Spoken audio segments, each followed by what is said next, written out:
I now give the floor to the representative of the United States. Thank you, Mr. President. Thank you, Mr. de Mistura, and thank you, Mr. Markram, for your briefings. Almost exactly 1 year ago, I stood on the floor of the Security Council and held up pictures of dead Syrian children. After that day, I prayed that I would never have to do that again. I could. There are many truly gruesome pictures.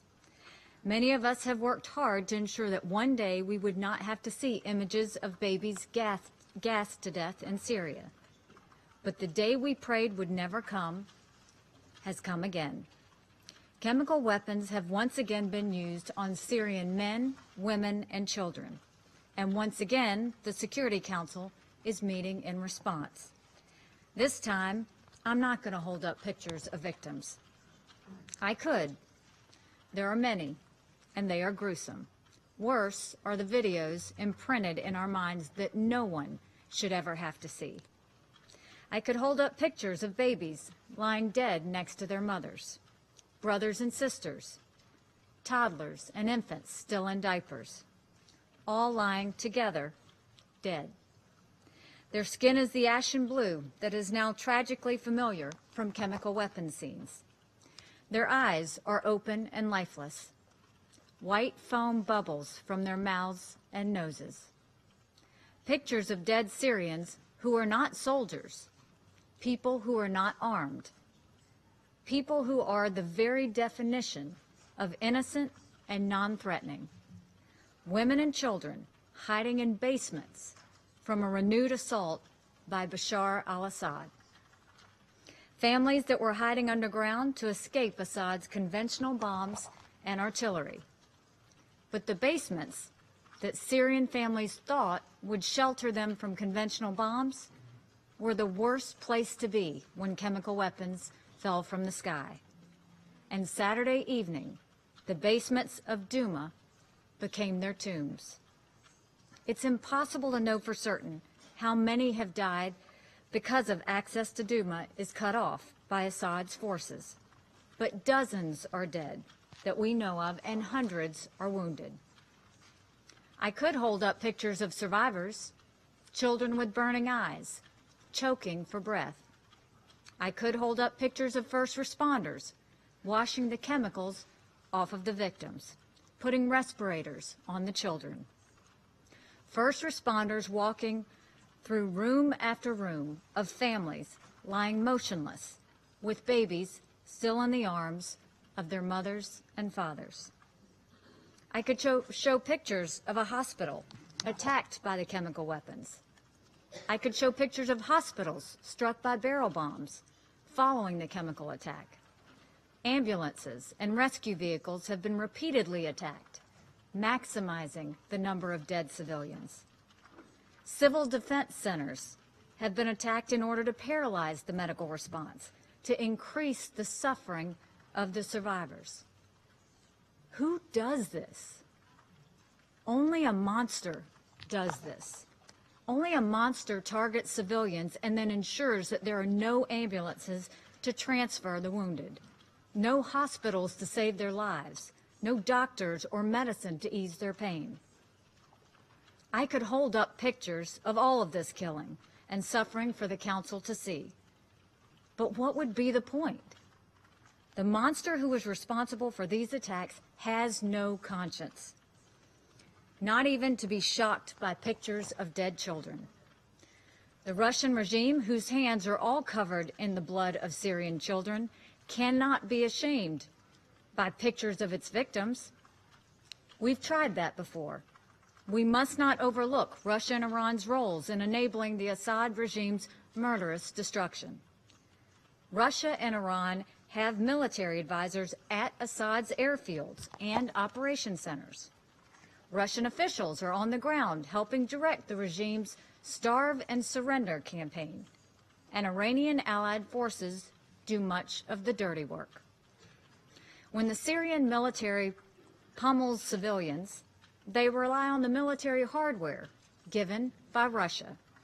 Russia could stop this senseless slaughter if it wanted, but it stands with the Assad regime and supports without any hesitation. What's the point of trying to shame such people? After all, no civilized government would have anything to do with Assad's murderous regime. Pictures of dead children mean little to governments like Russia, who expend their own resources to prop up Assad. And this council, which saw these pictures last year, has failed to act because Russia has stood in its way every single time. For a year, we've allowed Russia to hold the lives of innocent Syrians hostage to its alliance with the Assad regime. This allowed Russia to also weaken the credibility of the United Nations. We are quick to condemn chemical weapons in the Security Council, but then Russia prevents any action, vetoing 5 resolutions on this issue alone, 11 vetoes altogether to save Assad. And our lives go on as usual. The Council created the Joint Investigative Mechanism. It found the Syrian regime responsible for the attack at Khan Sheikhoun a year ago. Because Russia supported Assad and his actions, Russia killed the mechanism. We condemned it, and our lives went on as usual.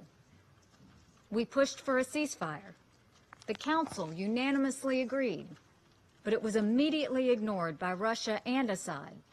We condemned it, and our lives went on as usual. And now, here we are, confronted with the consequences of giving Russia a pass in the name of unity. A unity that Russia has shown many times before they don't want. Here we are in a world where chemical weapons use is becoming normalized. From an Indonesian airport to an English village to the homes and hospitals of Syria. Since the Assad regime used chemical weapons at Khan Sheikhoun 1 year ago, chemical weapons have been reportedly used dozens of times, and this council does nothing. What we are dealing with today is not about a spat between the United States and Russia. This is about the inhumane use of chemical agents on innocent civilians. Each and every one of the nations in this council are on record opposing the use of chemical weapons. There can be no more rationalizations for our failure to act. We have already introduced and circulated to the Council a resolution demanding unrestricted humanitarian access to the people of Douma. Assad is doing all he can to assure maximum suffering in Douma. Our priority must be to help the starving, the sick, and the injured that have been left behind. We also call on this Council to immediately reestablish a truly professional and impartial mechanism for chemical weapons attacks in Syria, including the attack this weekend. We hope our colleagues on this Council will join us, as they have before. This is the very minimum we can do in response to the attack we just witnessed. Russia's obstructionism will not continue to hold us hostage when we are confronted with an attack like this one. The United States is determined to see the monster who dropped chemical weapons on the Syrian people held to account. You have heard what the President of the United States has said about this. Meetings are ongoing. Important decisions are being weighed even as we speak. We are on the edge of a dangerous precipice. The great evil of chemical weapons use that once unified the world in opposition is on the verge of becoming the new normal. The international community must not let this happen. We are beyond showing pictures of dead babies. We are beyond appeals to conscience. We have reached the moment when the world must see justice done. History will record this as the moment when the Security Council either discharged its duty or demonstrated its utter and complete failure to protect the people of Syria. Either way, the United States will respond. Thank you. I thank the representative of the United States for her statement.